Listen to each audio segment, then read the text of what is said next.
Seria muito maneiro pegar 600 mil até o final do ano. Eu conto com a tua ajuda.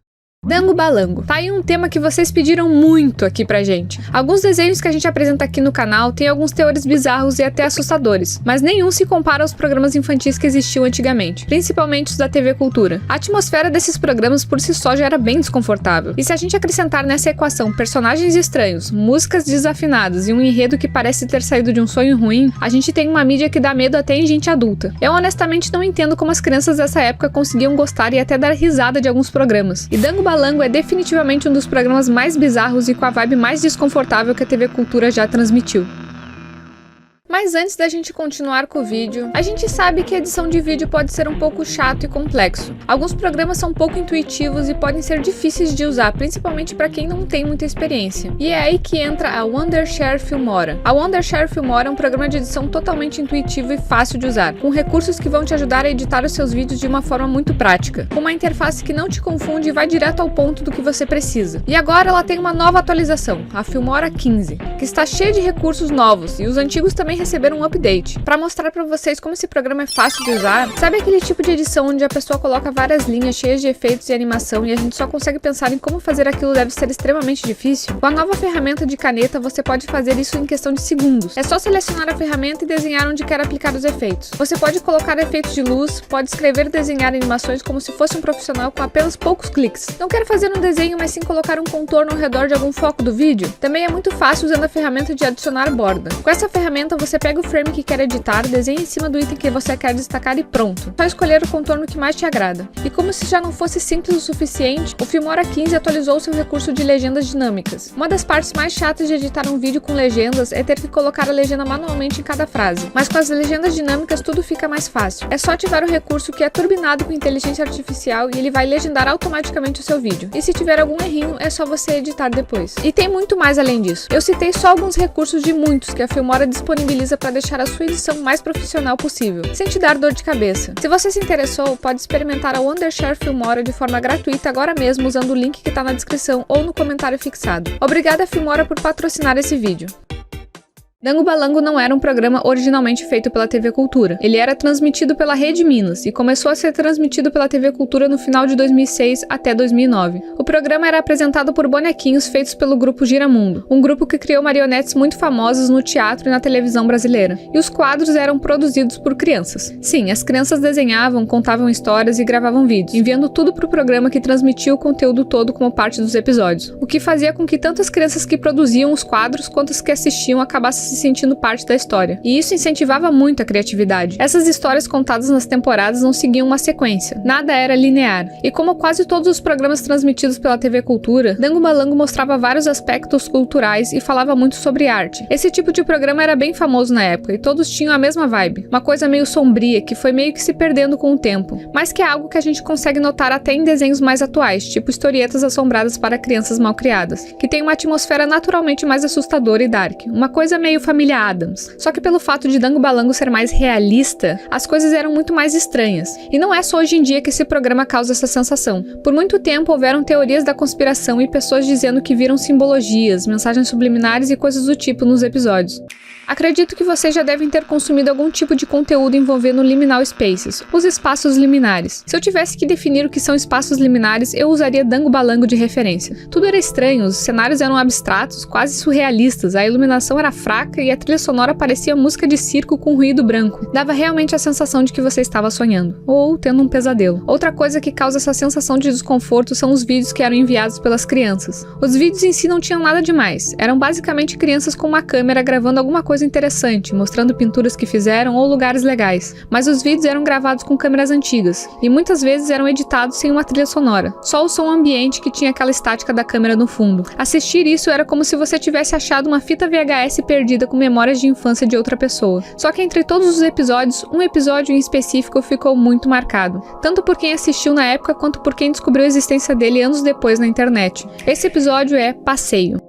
Ele já começa de forma bizarra, mostrando crianças pintando e desenhando com uma música um tanto quanto peculiar. O ritmo do vídeo é acelerado, como se estivesse em fast forward, e o som parece estar fora de sintonia. É realmente bem esquisito. O quadro que foi mostrado logo em seguida era chamado de assombração, que basicamente era um show de sombras com a mão. A ideia é inocente, acho que todo mundo já fez isso uma vez na vida, mas a execução ficou bem desconfortável. As sombras se contorcem com um som de fundo igualmente bizarro, e a cena dura pouquíssimos segundos, sem conclusão. O trecho só pula de uma coisa para outra, quase nem dá tempo da gente entender o que tá acontecendo. Logo depois vem um trecho bem famoso, que é o trecho das crianças visitando o museu de bonecos do Giramundo. E a forma como essa seção do episódio foi filmada é muito esquisita. Não tem narração, não tem trilha sonora, é só o som ambiente. Passos, respiração, o chão rangendo e as crianças falando de vez em quando. A iluminação do ambiente é bem fraca e os bonecos ficam, obviamente, parados em vitrines. O enquadramento muitas vezes deixa os bonecos em ênfase e isso cria uma atmosfera extremamente desconfortável, principalmente porque a maioria dos bonecos são bem caricatos e assustadores. Ver eles ali parados do lado das crianças com toda essa atmosfera parece uma cena de algum filme de terror,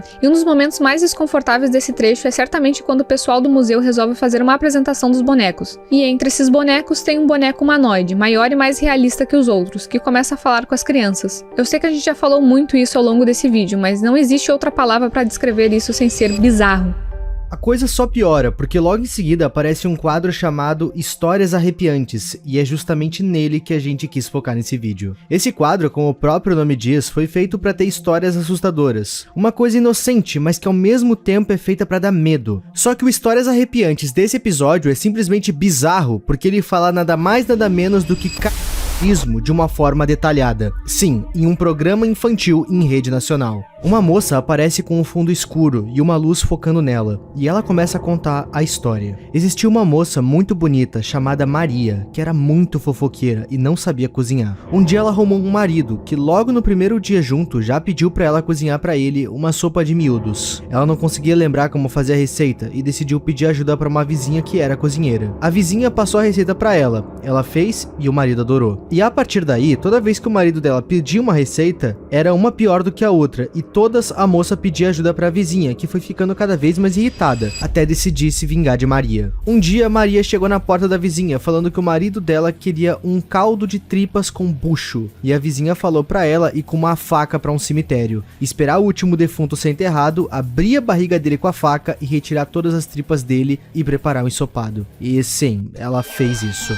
O marido comeu tudo e se sentiu de estômago pesado e foi dormir. No meio da madrugada, Maria acordou com sons estranhos de alguém entrando na casa. E mesmo tentando acordar o seu marido, ele não acordava de jeito nenhum. A pessoa que invadiu a casa dela era o defunto do cemitério, e ele foi andando em direção a ela, perguntando aonde ela tinha colocado as tripas dele. Ele puxou as pernas dela e ela nunca mais foi encontrado. E a história acaba assim. O resto do episódio continua de forma perturbadora. Aparece um mágico fazendo truques de mágica encarando a câmera com um sorriso fixo e, de novo, o vídeo tá acelerado. Por algum motivo eles gostavam bastante de editar assim antigamente. E também tem uma música estranha no fundo.